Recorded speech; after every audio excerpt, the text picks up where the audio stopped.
नमस्कार दोस्तों, आप सभी का स्वागत है मेरे इस यूट्यूब चैनल कैरियर बी पर। तो यहाँ पर मैं आज बात करने वाला हूँ आईबीपीएस की तरफ से रिक्रूटमेंट आ चुका है, जो कि बहुत ही काफ़ी लोग इस पोस्ट का इंतज़ार करते हैं, इस फॉर्म का इंतज़ार करते हैं। तो मैं बता देता हूँ, ये फॉर्म आ चुका है 2022 और 23 मतलब 2022-23 की वैकेंसीज़ के लिए ये फॉर्म आ चुका है। तो इस नोटिफिकेशन में डिटेल में बात करेंगे इस नोटिफिकेशन के बारे में। तो मेरे साथ इस वीडियो में बने रहें और हाँ, इस चैनल को सब्सक्राइब करना ना भूलें, लाइक करना ना भूलें इस वीडियो को, और शेयर करना भी ना भूलें।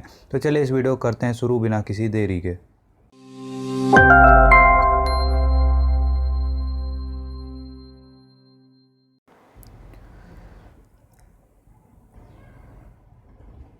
तो जैसा कि आप देख सकते हैं, इस नोटिफिकेशन में इन्होंने पहले बता रखा है कि ऑनलाइन एग्जामिनेशन में दो प्रोसेस होंगे, प्री और मेंस दो प्रोसेस है, मतलब दो प्रोसेस से आपको होकर गुजरना होगा। इसके बाद आपका जो एग्ज़ाम है वो अगस्त और सितंबर के एंड में हो सकता है, या फिर अगस्त के एंड में, या फिर सितंबर के स्टार्टिंग में हो सकता है, और अक्टूबर में भी हो सकता है। तो इन्होंने टेंटेटिव डेट दे रखी है, कोई भी अभी ये कंफर्म डेट नहीं है, लेकिन आप यही डेट मान के चलिएगा।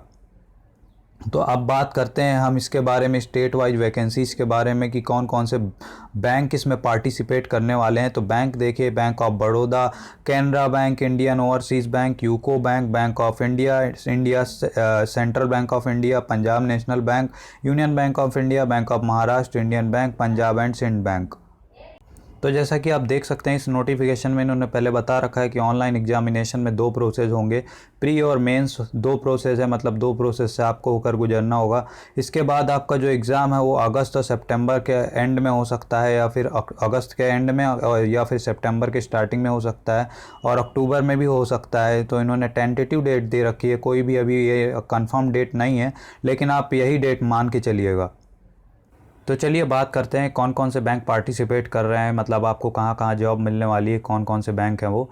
तो bank of Baroda, Canara bank, Indian overseas bank, UCO bank, bank of India, central bank of India, Punjab national bank, union bank of India, bank of Maharashtra, Indian bank और पंजाब एंड सिंध बैंक है। ये बैंक सारे हैं जहाँ पर आपको जॉब मिलने वाली है। अब बात कर लेते हैं इनके जो भी इनकी डेट्स दी हुई हैं, जो कि इंपॉर्टेंट है। तो चलिए इसके बारे में डिस्कस करते हैं।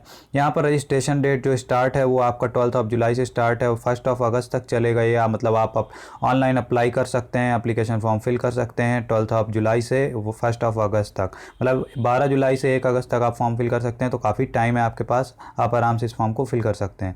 एप्लीकेशन फ़ीस मतलब पेमेंट भी आप इसी डेट तक कर सकते हैं। इसके बाद हम बात करते हैं पीईटी ट्रेनिंग की। ये पीईटी ट्रेनिंग क्या होता है मैं आपको बता देता हूँ। पीईटी ट्रेनिंग ये सबके लिए नहीं होती, नॉर्मली जो एससी एसटी और इनके लिए होती है। उसमें ये बताते हैं कि आपको कैसे एग्ज़ाम देना है, क्या पैटर्न आएगा, क्या कैसे आएगा, उन सब चीज़ों की ट्रेनिंग होती है। तो वो सब चीज़ें हैं, तो आपका अगस्त में बताएंगे। जो भी कॉल लेटर इनका आएगा उसके लिए वो सिर्फ वही लोग अप्लाई करेंगे जो इसके लिए एलिजिबल हैं। तो मैं बताऊंगा कौन एलिजिबल है इसके लिए। तो वो अगस्त में आएगा उसका कॉल लेटर। इसके बाद जो कंडक्ट की जाएगी वो 16 अगस्त को की जाएगी। इसके बाद आपका जो ऑनलाइन एग्जामिनेशन प्री का होगा वो अगस्त में होगा, जैसे कि मैंने बताया था आपको कि लास्ट अगस्त तक में पॉसिबल है, हो सकता है, या फिर स्टार्टिंग ऑफ सितंबर में भी हो सकता है। ऑनलाइन एग्जामिनेशन प्री डेट इन्होंने दे रखी है, देखिए जैसे दे रखी है 28, 29 और 4 सितंबर, मतलब इन्होंने बता भी रखा है, डेट भी दे रखा है। ठीक है। तो ड्यू टू कोविड उस टाइम तक हो सकता है मे बी कि ये आगे बढ़े, और मे भी हो सकता है कि नहीं बढ़े, वैसे बढ़ने के तो चांस नहीं है। तो आप यही डेट मान के अपनी प्रिपरेशन करिएगा। रिजल्ट ऑफ ऑनलाइन एग्ज़ाम जो प्री का रिजल्ट डिक्लेयर होगा सितंबर और अक्टूबर में हो जाएगा, मतलब लास्ट सितंबर और अक्टूबर स्टार्टिंग में हो जाएगा। जो आपका कॉल लेटर है ऑनलाइन एग्ज़ाम मेन का कॉल लेटर है वो अक्टूबर में आएगा, मतलब जो आपका सेकेंड इसका प्रोसेस है मेंस का, तो उसका ये जो आपका कॉल लेटर एडमिट कार्ड है वो अक्टूबर में आएगा। इसके बाद जो आपका एग्ज़ामिनेशन होगा जो मेंस का वो 31 अक्टूबर को होगा। इसके बाद आपको जो अलॉटमेंट, मतलब जब आपको जो जॉब का रिज़ल्ट है, जो आपको रिज़ल्ट डिक्लेयर किया जाएगा, जो आपको अलॉटमेंट मिलेगा कि आपको जॉब कहाँ मिली है, ऑफ़र लेटर मिलेगा, वो अप्रैल 2022 में आपको ये बता दिया जाएगा। ये सारी डिटेल बता दी जाएगी। ठीक है। तो अब बात करते हैं कि एलिजिबिलिटी क्राइटेरिया क्या है। तो एलिजिबिलिटी क्राइटेरिया के बारे में बात कर लेता हूँ थोड़ा सा। एलिजिबिलिटी क्राइटेरिया इन्होंने बता रखा है कि देखिए जैसे यहाँ पर दे रखा है ये सारा एज रिलैक्सेशन है, तो एज रिलैक्सेशन आपको वही मिलेगा जो सब में मिलता है, ठीक है। मैं इसके बारे में डिस्कस नहीं करता आपको, और मैं बता देता हूँ ये नोटिफिकेशन की लिंक आपको मैं डिस्क्रिप्शन में दे दूंगा, तो आप वहाँ से इजीली आप इसको देख सकते हैं, ठीक है। तो ये सब एज रिलैक्सेशन मैं आपको नहीं बताता, जितना भी इंपॉर्टेंट चीज़ें हैं मैं वो यहाँ पर डिस्कस करता हूँ, ठीक है। तो बात करते हैं, देखिए एजुकेशनल क्वालिफिकेशन की, जैसे मैंने एलिजिबिलिटी बताया था, तो इसमें आपका ग्रेजुएशन एलिजिबल है। ग्रेजुएशन आप अगर किए हैं कोई भी यूनिवर्सिटी से, तो आप यहाँ अप्लाई कर सकते हैं। आपकी जो भी मार्कशीट है, जो भी डिग्री सर्टिफिकेट है ग्रेजुएशन की, वो आपकी आ जाना चाहिए, ठीक है। 1 अगस्त से पहले आपका जो भी है मतलब वो डिक्लेयर हो जाना चाहिए रिजल्ट, तभी आप अप्लाई कर सकते हैं, ठीक है। और इन्होंने मांगा है, देखिए जैसे कि मांग रखा है कि आप मतलब ग्रेजुएट हैं तो इस फॉर्म को फिल कर सकते हैं, ठीक है। ग्रेजुएशन के लिए फॉर्म है। इन्होंने कंप्यूटर में भी मांग रखा है कि operating and working knowledge in computer system is mandatory. अगर आपको थोड़ा बहुत कंप्यूटर में नॉलेज है तो आप इस फॉर्म को फिल करिएगा, ठीक है। अगर आप मैंडेटरी है, इन्होंने मांगा ही मांगा है, ठीक है। तो अगर आप मैं ये भी बता देता हूँ आपको कि डिग्री, अगर आपकी डिग्री में कंप्यूटर सब्जेक्ट था तो आप इस फॉर्म को फिल कर सकते हैं, या फिर अगर आपने कोई अलग से कोर्स कर रखा है, सर्टिफिकेट कर रखा है, तो आप इसके लिए उसको भी तब भी आप ये फॉर्म फिल कर सकते हैं। और अगर आपने क्लास 10th में अगर आपके कोई भी एक सब्जेक्ट था कंप्यूटर का, कोई भी कॉलेज में, कभी कॉलेज में या स्कूल में, 10th में 12th में कभी भी था, तो आप इस फॉर्म को अप्लाई कर सकते हैं, ठीक है। कंप्यूटर एज अ सब्जेक्ट आपका होना चाहिए। और ऑफिशियल लैंग्वेज आपको एक इन्होंने इंपॉर्टेंट पॉइंट दे रखा है कि आपको जहाँ जिस फॉर्म से भी, जिस स्टेट से भी आप इस फॉर्म को फिल करेंगे, उधर की आपको जो भी वहाँ की ऑफिशियल लैंग्वेज है वो आपको लिखना, पढ़ना और बोलना तीनों आना चाहिए। मतलब आपको रीड, राइट एंड स्पीक सब कुछ आना चाहिए, ठीक है। तो आप तभी उस स्टेट से भरिएगा जहाँ की आपको सब सारी लैंग्वेज पता हो, ठीक है। इसके बाद हम बात करते हैं कि देखिए इन्होंने बता रखा है कि जो भी एजुकेशन सर्टिफिकेशन है वो आपके 1 अगस्त तक आ जाना चाहिए, जैसे मैंने बता रखा है आपको। तो मैं बता दूं आपको, जो परसेंटेज का क्राइटेरिया इन्होंने दे रखा है, यहाँ पे कोई भी परसेंटेज का ऐसा क्राइटेरिया नहीं है। इन्होंने बस ये बता रखा है कि आपको जो वहाँ पे परसेंटेज ऑफ फॉर्म में फिल करेंगे वो कैसे निकालेंगे, तो ये प्रोसेस दे रखा है, ठीक है। आप ये ऐसा मत करिएगा कि 59.99% है तो उसको आप 60% अप्रॉक्स में लिख दें, आपको एग्जैक्ट वही परसेंटेज लिखने हैं, ठीक है। इसके अब बाद हम बात करते हैं, जो भी रिजर्वेशन है इन्होंने दे रखा है वो सब आपको मिलेगा ही, ठीक है। जो भी रिजर्वेशन होता है वो सब आपको मिलेगा। देखिए जो भी प्री एग्जामिनेशन ट्रेनिंग पीईटी जो ट्रेनिंग में डिस्कस कर रहा था उसके बारे में मैंने कहा था आपको मैं बताऊंगा, तो मैं बताता हूं आपको कि देखिए उन्होंने लिख रखा है नोट में, ड्यू टू कोविड-19 pandemic for the safety of the candidates PET during this period में भी मे नॉट बी हेल्ड। मतलब ज़रूरी नहीं है कि आपका हेल्ड हो, मतलब ये आपकी हो पीईटी ट्रेनिंग कोविड के रीजन से।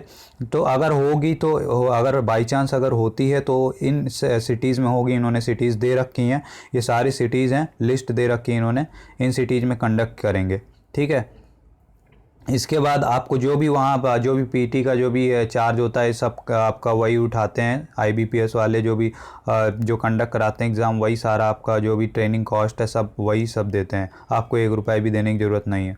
फिर हम बात करते हैं यहाँ पर ऑनलाइन एग्जामिनेशन के बारे में, जो क्या क्या आता है, इसका सिलेबस क्या है, क्या क्या पूछा जाएगा, ये सब डिस्कस करते हैं। तो चलिए बताता हूँ आपको मैं। प्री एग्जामिनेशन में जैसे थ्री पार्ट होंगे, 3 सब्जेक्ट्स होंगे। इंग्लिश लैंग्वेज होगा, फिर न्यूमेरिकल एबिलिटी होगा, रीजनिंग एबिलिटी होगा, ठीक है। तो इंग्लिश के आपके 30 क्वेश्चंस होंगे, 30 मार्क्स के होंगे, 20 मिनट्स मिलेंगे, ठीक है। न्यूमेरिकल एबिलिटी में 35 क्वेश्चंस होंगे, 35 मार्क्स के होंगे, 20 मिनट मिलेंगे। रीजनिंग एबिलिटी में आपके 35 क्वेश्चन होंगे, 35 मार्क्स के होंगे, 20 मिनट मिलेंगे। टोटल 100 क्वेश्चंस होंगे, 100 मार्क्स के होंगे, 60 मिनट होंगे। तो आप समझ सकते हैं कि आपको 1 मिनट से भी कम टाइम है, तो आपकी स्पीड एक्यूरेसी दोनों आपको मतलब मेंटेन करके रखना होगा, ठीक है। जो भी इस प्री को क्वालिफाई करेगा वो उसका मेंस एग्ज़ाम होगा, तो फिर मेंस में आपका जो भी सिलेबस है ये दे रखा है। जैसे जनरल फाइनेंस अवेयरनेस के, जनरल या फिर फाइनेंस अवेयरनेस के क्वेश्चन पूछेंगे, 50 क्वेश्चन पूछेंगे, 50 मार्क्स के होंगे, 35 मिनट होंगे। जनरल इंग्लिश आएगी, उसमें 40 क्वेश्चंस होंगे, 40 मार्क्स के होंगे, 35 मिनट होंगे। Reasoning ability and computer aptitude, मतलब इसमें कंप्यूटर का भी थोड़ा पूछेंगे, 50 क्वेश्चंस होंगे, 60 मार्क्स के होंगे, 45 मिनट होंगे। फिर क्वांटिटेटिव एप्टीट्यूड पूछेंगे, क्वांटिटेटिव एप्टीट्यूड में 50 क्वेश्चंस होंगे, 50 मार्क्स के होंगे, 45 मिनट होंगे।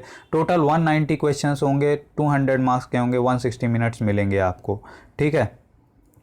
इसमें इन्होंने बता रखा है कि इंग्लिश है तो वो ऑब्वियस सी बात है इंग्लिश में ही आएगा, वो हिंदी में नहीं आएगा। तो मैं बता देता हूँ आपको कि जो भी प्री का जब आप कॉल लेटर आएगा, एडमिट कार्ड आएगा और आप एग्ज़ाम देने जाएंगे तो उसके साथ आपको एक आइडेंटिटी प्रूफ, आईडी प्रूफ ले जाना है। कुछ भी ले जाना है, मतलब आधार कार्ड, पैन कार्ड जो भी आपके पास है वो ले जाना है, उसके बिना आपको एंट्री नहीं देंगे। और जो भी मेंस का एग्ज़ाम होगा, जब आप प्री क्वालिफाई कर लेंगे तो आपका जो प्री का जो कॉल लेटर है जो भी आपको मिला होगा, मतलब क्वालिफाइंग लेटर मिला होगा, जो भी आपको मिला होगा वो साथ में ले जाना है मेंस के एग्ज़ाम के ड्यूरेशन में, ठीक है। इसके बाद आपको इन्होंने बता रखा है कि एडिशनल फ़ोटोग्राफ भी ले जाना है आपको साथ में, ठीक है। एक एडिशनल फ़ोटोग्राफ ले जाना है और फ़ोटोग्राफ आपको एक दो एक्स्ट्रा डालकर भी चलनी चाहिए, कब पता नहीं कब काम आ जाए। इसके बाद आपका नेगेटिव मार्किंग भी है, इन्होंने बता रखा है दोनों में नेगेटिव मार्किंग है, ऑनलाइन प्री में भी है और मेंस में भी है, दोनों में आपकी 0.25 की नेगेटिव मार्किंग है। एग्जामिनेशन सेंटर इसको आपको ऑल ओवर इंडिया मिल जाएंगे, कहीं आपको ऑल ओवर इंडिया हर एक स्टेट में आपको एग्जामिनेशन सेंटर मिल जाएंगे, तो इसके आपको टेंशन लेने की ज़रूरत नहीं है, आप इजीली इस फॉर्म को अप्लाई कर सकते हैं। तो और इन्होंने बता रखा है कि आपका जो भी है एग्जामिनेशन का वो मैं आपको बता देता हूँ, ये कोई भी आपका चार्ज नहीं देंगे, आपका प्री का कोई भी मतलब आपका जो भी एग्जामिनेशन होगा उसका आने जाने का कोई भी ऐसा कुछ चार्ज वार्ज नहीं देंगे, वो सब आपको अपना तरफ से आपको सारा खर्च उठाना है। इसके बाद स्कोर की बात कर लेते हैं। स्कोर तो उन्होंने बता ही रखा है, नॉर्मलाइजेशन करके मिलेगा।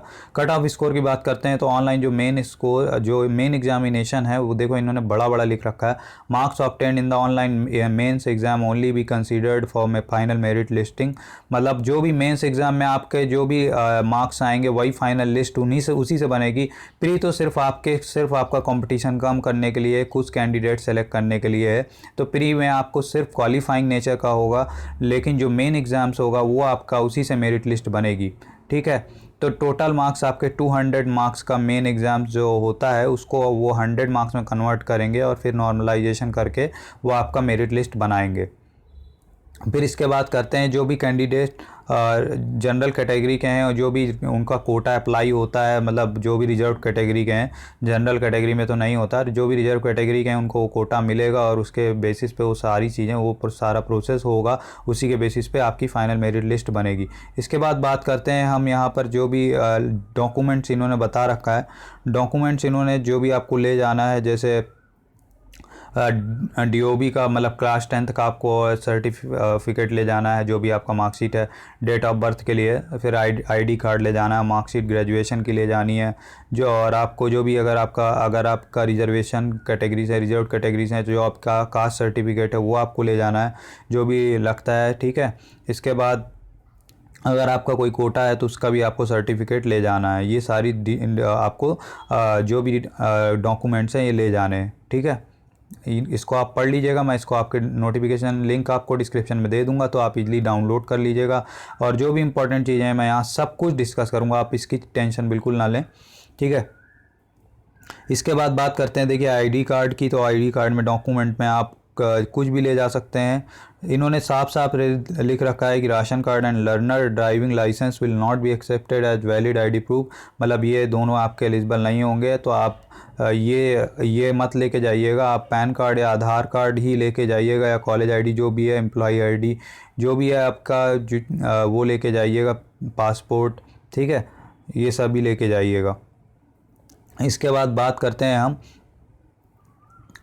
जो भी आइटम आपको परमिटेड है। देखिए आपको मास्क, ग्लव्स ये सब तो लेके जाना है, जब से आप जानते हैं कोविड आया है तब से ये चीज़ें मैंडेटरी हो गई हैं, तो ये चीज़ें आपको लेके जाना है, ठीक है। भले ही वो बात अलग है कि वहाँ पर आपका कोई चेक करे या ना करे, लेकिन आपको अपनी तरफ से तो ले ही जाना है, ठीक है। कॉल लेटर में आपको फ़ोटो कॉपी भी आपको ले जानी है, मतलब एक जेरोक्स कॉपी ले जानी है कॉल लेटर एडमिट कार्ड की, उसमें फ़ोटो, मतलब आप फ़ोटो ले जाइएगा, उसमें आपकी फ़ोटो लगी हुई होनी चाहिए। इसके बाद बात करते हैं हम कैंडिडेट रजिस्ट्रेशन में। तो कैंडिडेट रजिस्ट्रेशन में आपका जो भी फ़ोटो है वही फ़ोटो आप ले जाइएगा, ऐसा नहीं हो कि डिफरेंट फ़ोटो हो, ठीक है। आपको सेम फ़ोटो ले जानी है। आपको रफ सीट भी मिलेगी वहाँ पे आपको करने के लिए, तो उसका आपको कोई टेंशन लेने की ज़रूरत नहीं है, वो सब चीज़ें तो वो देते ही हैं, वो प्रोवाइड करेंगे, ठीक है। आपको मेंस एग्ज़ाम में भी आपको यही सब प्रोसेस याद रखना है, दोनों के लिए प्रोसेस सेम है, ठीक है। इसके बाद आपको बताता हूँ कि आपको अप्लाई कैसे करना है, हाउ टू अप्लाई। आपको बताया है कि जैसा डेट तो आपको मैंने बता ही दी है। इसके बाद मैं बात करता हूँ, देखिए इन्होंने फ़ोटोग्राफ मांगा है। जब आप अप्लाई करेंगे तो उस टाइम क्या क्या लगेगा, फ़ोटोग्राफ लगेगा, सिग्नेचर लगेगा, लेफ़्ट थंब इम्प्रेशन लगेगा आपको, ठीक है। इसके बाद आपको जैसे सिग्नेचर इन्होंने बता रखा है कैपिटल लेटर में आपको नहीं करने हैं। और इसके बाद इन्होंने ऑनलाइन पेमेंट के बारे में बता रखा है, मतलब आप ऑनलाइन पेमेंट इसमें पे कर सकते हैं।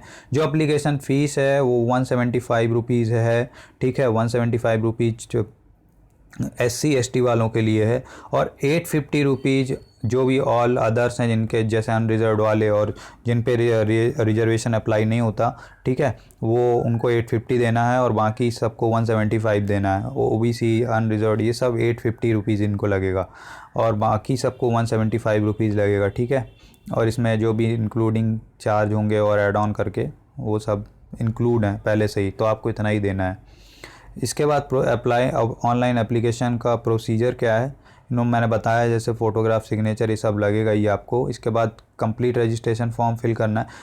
आप बहुत ही केयरफुली फिल करिएगा, इसमें चेंज अलाउड नहीं है। आप एक बार सबमिट करने के बाद आप उसको करेक्ट नहीं कर सकते हैं, ठीक है। तो बहुत ही ध्यान से आप इसको फॉर्म को फिल करिएगा। फिर मोड ऑफ़ पेमेंट आप ऑनलाइन पे कर सकते हैं, तो आपको ऐसा कुछ नहीं भी है कि बिजली अप्लाई कर सकते हैं, कोई दिक्कत नहीं है। सारा इसमें आप कैसे भी ऑनलाइन पे कर सकते हैं, सब चीज़ एक्सेप्टेबल है। इसके बाद इन्होंने जैसे बता रखा है कि जो भी आपको और भी डिटेल्स हैं वो ईमेल्स में बता देंगे ये लोग। जो भी रजिस्ट्रेशन नंबर, जो भी पासवर्ड आएगा वो सब आपके जो भी रजिस्टर्ड मोबाइल नंबर है, आप मोबाइल नंबर ही बहुत करेक्ट डालिएगा, क्योंकि सारी आपको इन्फॉर्मेशन मोबाइल नंबर और मेल में ही मिलेगी। तो वो दोनों चीज़ें आपकी बिल्कुल करेक्ट होनी चाहिए और वो ऐसा ना हो कि आपका आने वाले 1 साल तक या बंद हो जाए फ़ोन नंबर या कुछ चेंज होने वाला हो। आप परमानेंट अपना फ़ोन नंबर डालिएगा। इसके बाद मैं बात करता हूँ जनरल इंस्ट्रक्शंस, तो ये आप पढ़ लीजिएगा, ये कोई इतना इम्पोर्टेंट नहीं होता, ये सब चीज़ें तो लिखी ही रहती हैं, आप पढ़ लीजिएगा। मैं आपको लिंक दे दूंगा, उसकी कोई दिक्कत लेने की बात नहीं है। ये देखिए जैसे उन्होंने बता रखा है कि आपकी जो भी आपकी इन्फॉर्मेशन है वो मेल और फ़ोन नंबर में दे दी जाएगी, मतलब मैसेज के थ्रू। और ये सब चीज़ें अलाउड नहीं है, जैसे पेन ये सब पेंसिल बॉक्स में प्लास्टिक टच ये सब आप नहीं ले जाइएगा, ये सब चीज़ें आपको अलाउड नहीं है, ठीक है। एनी मेटेलिक आइटम ये सब चीज़ें अलाउड नहीं है। इसके बाद बात करते हैं हम कॉल लेटर की। तो कॉल लेटर आपको सब कुछ टाइम, डेट, वेन्यू सब आपको एडमिट कार्ड में मिल जाएगा देखने के लिए। ऐसे ही आपको मेंस में भी मिल जाएगा, वो सब कुछ बता देंगे आपको, जहाँ भी कहाँ एग्ज़ाम देना है, कहाँ क्या करना है, वो सब आपको बता देंगे, ठीक है। आपके सारे डॉक्यूमेंट्स होने चाहिए, आपके सारे डॉक्यूमेंट्स होने चाहिए जिस टाइम आप मतलब फॉर्म भर मतलब एग्ज़ाम देने गए हैं, जितना भी इन्होंने मांगा है, ठीक है। अगर आप कोई भी मतलब नहीं ले जाते हैं तो मे भी हो सकता है कि ये वापस कर दें, आपको एग्ज़ाम ना देने दें। तो इंस्ट्रक्शंस आप अच्छे से पढ़िएगा, पढ़ना भी चाहिए, ये इम्पॉर्टेंट होते हैं, कोई भी चीज़ मिस नहीं होनी चाहिए।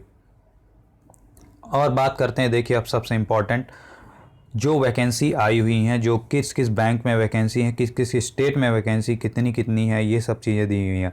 तो देखिए यहाँ पर इन्होंने पूरा डिटेल में डिस्क्राइब कर रखा है कि क्या वैकेंसीज हैं। जैसे अंडमान निकोबार में ये जितने भी बैंक है इनकी वैकेंसीज दे रखी है, तो शायद इनमें बहुत कम ही वैकेंसीज हैं, क्योंकि मुझे सब जगह 0 0 ही दिख रहा है, तो इसमें बहुत कम वैकेंसीज लग रही हैं। इसमें जैसे टोटल वैकेंसीज आपकी बात करें तो 3 हैं केवल। आंध्र प्रदेश में भी ऐसे टोटल वैकेंसीज जो है आपका, ये देखिए जैसे यूनियन बैंक ऑफ इंडिया में इसमें काफ़ी वैकेंसीज हैं, 248 वैकेंसीज हैं, ठीक है। अरुणाचल प्रदेश में बात करूं तो आपका ज़्यादा वैकेंसीज नहीं है, सेंट्रल बैंक ऑफ इंडिया में ही 9 वैकेंसीज हैं, ठीक है। इसके बाद आसाम में अगर मैं बात करूं तो आसाम में आपका यूको बैंक में वो काफ़ी अच्छी वैकेंसी है, सेंट्रल बैंक ऑफ इंडिया में भी काफ़ी अच्छी वैकेंसी है, यूनियन बैंक ऑफ इंडिया में भी वैकेंसीज़ हैं। बिहार में भी बात करते हैं तो सेंट्रल बैंक ऑफ इंडिया में वैकेंसीज़ हैं, और इसमें भी यूको बैंक में भी हैं, और बैंक ऑफ इंडिया में भी हैं, और यूनियन बैंक ऑफ इंडिया में भी हैं। चंडीगढ़ में बात करते हैं तो चंडीगढ़ में आपका पंजाब एंड सिंध बैंक में है 10 वैकेंसीज़ हैं। इसके बाद छत्तीसगढ़ में बात करता हूँ तो छत्तीसगढ़ में आपका यूनियन बैंक ऑफ इंडिया में वैकेंसीज हैं, सेंट्रल बैंक ऑफ इंडिया में वैकेंसीज हैं, ठीक ठाक वैकेंसीज हैं। जिनमें थोड़ा ज़्यादा वैकेंसीज हैं वो मैं बता देता हूँ, बाकी तो आप देख लीजिएगा, ठीक है। क्योंकि इतना बड़ा नोटिफिकेशन है, टाइम ज़्यादा कंज्यूम हो जाएगा। और ये चीज़ें आप देख लीजिएगा, जो भी इम्पॉर्टेंट चीज़ें थी वो मैंने बता दी हैं, और जो भी मेन वैकेंसीज हैं वो मैं आपको बता देता हूँ जिसमें ज़्यादा निकली हुई हैं। जैसे दिल्ली में है तो दिल्ली में बात करें, बैंक ऑफ इंडिया में 13 वैकेंसीज़ हैं, सेंट्रल बैंक में 25 वैकेंसीज़ हैं, पंजाब एंड सिंध बैंक में काफ़ी अच्छी वैकेंसी 70 वैकेंसीज़ हैं, यूको बैंक में 10 वैकेंसीज़ हैं, यूनियन बैंक ऑफ इंडिया में भी बहुत बढ़िया वैकेंसीज़ हैं, 140 वैकेंसीज़ हैं, मतलब ठीक ठाक वैकेंसीज़ अच्छी खासी हैं। गोवा में बात करें तो गोवा में बैंक ऑफ इंडिया में 11 है, कैनरा बैंक में 7 है, सेंट्रल बैंक ऑफ इंडिया में 15 है, यूनियन बैंक ऑफ इंडिया में 25 है, मतलब इसमें यूनियन बैंक ऑफ इंडिया में ही ज़्यादा है। यहाँ पर बात करते हैं गुजरात में देखिए सेंट्रल बैंक ऑफ इंडिया में 120 वैकेंसीज हैं, कैनरा बैंक में 20 हैं, बैंक ऑफ इंडिया में 66 हैं, और यूको बैंक में 20 हैं, और यूनियन बैंक ऑफ इंडिया में 128 हैं। ठीक है, हरियाणा में बात करें तो हरियाणा में बैंक ऑफ इंडिया में 10 है, और पंजाब एंड सिंध बैंक में भी 10 है, यही यूनियन बैंक ऑफ इंडिया में 71 है। मतलब यूनियन बैंक ऑफ इंडिया में हर जगह ज़्यादा वैकेंसीज़ हैं। ठीक है, अब बात करते हैं हम हिमाचल प्रदेश की, तो हिमाचल प्रदेश में भी यूको बैंक में 56 हैं, और सेंट्रल बैंक ऑफ इंडिया में 22 हैं, और बस यही मेन वैकेंसीज हैं। यूनियन बैंक ऑफ इंडिया में 13 है। जम्मू कश्मीर में बात करें तो जम्मू कश्मीर में आपका यूको बैंक में 8 हैं, यूनियन बैंक ऑफ इंडिया में 7 है, यही मेन वैकेंसीज़ हैं। इसके बाद मैं बात करता हूँ झारखंड में भी आपका जो बैंक ऑफ इंडिया है उसमें मेन वैकेंसी 43 हैं, और यूनियन बैंक ऑफ इंडिया में 22 हैं। इसमें मतलब जिसमें ज़्यादा है मैं उसी में डिस्कस कर रहा हूँ, मैं सारी डिस्कस नहीं कर रहा हूँ। कर्नाटक में आपका कैनरा बैंक में 140 वैकेंसीज़ हैं, यूनियन बैंक ऑफ इंडिया में 209 वैकेंसीज़ हैं, तो ये काफ़ी अच्छी वैकेंसीज़ हैं। ठीक है, केरला में बात करते हैं तो केरला में यूनियन बैंक ऑफ इंडिया में वैकेंसीज हैं 82, सेंट्रल बैंक ऑफ इंडिया में 29 है, केनरा बैंक में 25 है। लद्दाख में बात करें तो सब जगह 0 है, इसमें एक भी वैकेंसीज नहीं है। लक्षद्वीप में भी आपका केनरा बैंक में बस है, और एक और है यूको बैंक में। मध्य प्रदेश में बात करते हैं तो मध्य प्रदेश में सेंट्रल बैंक ऑफ इंडिया में 170 वैकेंसीज हैं, यूको बैंक में 21 है, यूनियन बैंक ऑफ इंडिया में 75 है, पंजाब एंड सिंध बैंक में 5 हैं, और आपका बैंक ऑफ इंडिया में 18 है, केनरा बैंक में 6 हैं। ठीक है, महाराष्ट्र में बात करते हैं तो महाराष्ट्र में बैंक ऑफ इंडिया में बहुत बढ़िया वैकेंसी 206 वैकेंसीज हैं, केनरा बैंक में भी 46 हैं, सेंट्रल बैंक ऑफ इंडिया में 177 वैकेंसीज हैं, यूको बैंक में 33 हैं, यूनियन बैंक ऑफ इंडिया में 321 वैकेंसीज हैं, मतलब काफ़ी ज़्यादा वैकेंसी महाराष्ट्र से निकली हुई है। ठीक है, इसके बाद मणिपुर से बात करें तो इसमें भी ज़्यादा वैकेंसीज नहीं है, मेघालय में भी ज़्यादा वैकेंसीज नहीं है, मिजोरम में भी ज़्यादा वैकेंसीज नहीं है, नागालैंड में भी ज़्यादा वैकेंसीज नहीं है। उड़ीसा में बात करें तो यूनियन बैंक ऑफ इंडिया में 55 वैकेंसीज हैं। ठीक है, इंडियन ओवरसीज़ बैंक में भी 10 है, और सेंट्रल बैंक ऑफ इंडिया में भी 11 वैकेंसीज हैं, और पुडुचेरी में भी शायद नहीं है ज़्यादा। पंजाब में बात करते हैं तो पंजाब में पंजाब एंड सिंध बैंक में 69 वैकेंसीज हैं, सेंट्रल बैंक ऑफ इंडिया में 15 वैकेंसीज हैं, केनरा बैंक में 9 है, बैंक ऑफ इंडिया में 9 है, यूनियन बैंक ऑफ इंडिया में 29 वैकेंसीज हैं, यूको बैंक में 16 वैकेंसीज हैं। ठीक है, राजस्थान में बात करें तो राजस्थान में भी यूनियन बैंक ऑफ इंडिया में 45 वैकेंसीज हैं, यूको बैंक में 30 वैकेंसीज हैं, सेंट्रल बैंक ऑफ इंडिया में 36 वैकेंसीज हैं। सिक्किम में बात करें तो सिक्किम में भी शायद सेंट्रल बैंक ऑफ इंडिया छोड़कर और किसी में ज़्यादा वैकेंसीज नहीं है। तमिलनाडु में बात करें तो यूनियन बैंक ऑफ इंडिया में 147 वैकेंसीज हैं, और कैनरा बैंक में 90 वैकेंसीज हैं, और बैंक ऑफ इंडिया में 21 है, और बाकी किसी में ज़्यादा है नहीं। तेलंगाना में बात करें, तेलंगाना में भी यूनियन बैंक ऑफ इंडिया में ही मेजर वैकेंसी 205 वैकेंसीज निकली हुई हैं। त्रिपुरा में भी ज़्यादा वैकेंसीज नहीं है, यूको बैंक में ये सब हैं। उत्तर प्रदेश में बात करते हैं तो उत्तर प्रदेश में जो सबसे ज़्यादा वैकेंसी है, सेंट्रल बैंक ऑफ इंडिया में 227 वैकेंसीज हैं, कैनरा बैंक में 45 वैकेंसीज हैं, और बैंक ऑफ इंडिया में 20 हैं, आपका पंजाब एंड सिंध बैंक में 55 हैं, यूको बैंक में 70 है, यूनियन बैंक ऑफ इंडिया में 244 है। काफ़ी बढ़िया वैकेंसी यूपी से निकली हैं, तो यूपी और महाराष्ट्र में भी काफ़ी मतलब ज़्यादा वैकेंसी निकली हैं।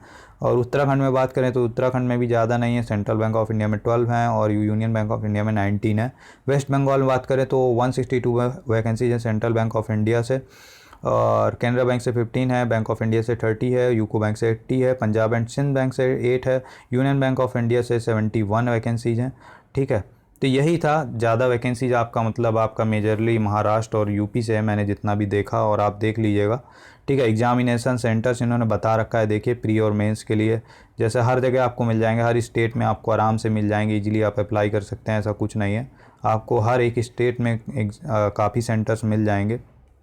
ठीक है, तो ये लिस्ट है, मैं आपको इसका डिस्क्रिप्शन में लिंक दे दूंगा, तो आप इजीली देख लीजिएगा। ठीक है, इसके बाद जो भी फ़ोटोग्राफ है ये सब डालने हैं, ये सब इंस्ट्रक्शंस हैं, तो ये भी आप देख लीजिएगा, ये इतना इंपॉर्टेंट नहीं है। बाकी आपको ये सब सेल्फ डिक्लेरेशन ये सब आपको भरना है। तो यही था आपका नोटिफिकेशन, और कुछ इसमें है नहीं इम्पोर्टेंट। तो कमेंट सेक्शन में मुझे ज़रूर बताइएगा ये वीडियो आपको कैसा लगा, और आप किस तरह की वीडियो चाहते हैं मुझसे, और मैं किस तरह की वीडियोज़ बनाऊँ। ठीक है, मुझे बताइएगा कमेंट सेक्शन में। और इस वीडियो को भी लाइक कर दीजिएगा, इस चैनल को सब्सक्राइब कर दीजिएगा, शेयर कर दीजिएगा, ताकि इस तरह के नोटिफिकेशन, इस तरह के लेटेस्ट जॉब अपडेट्स आप तक डेली मिलते रहें।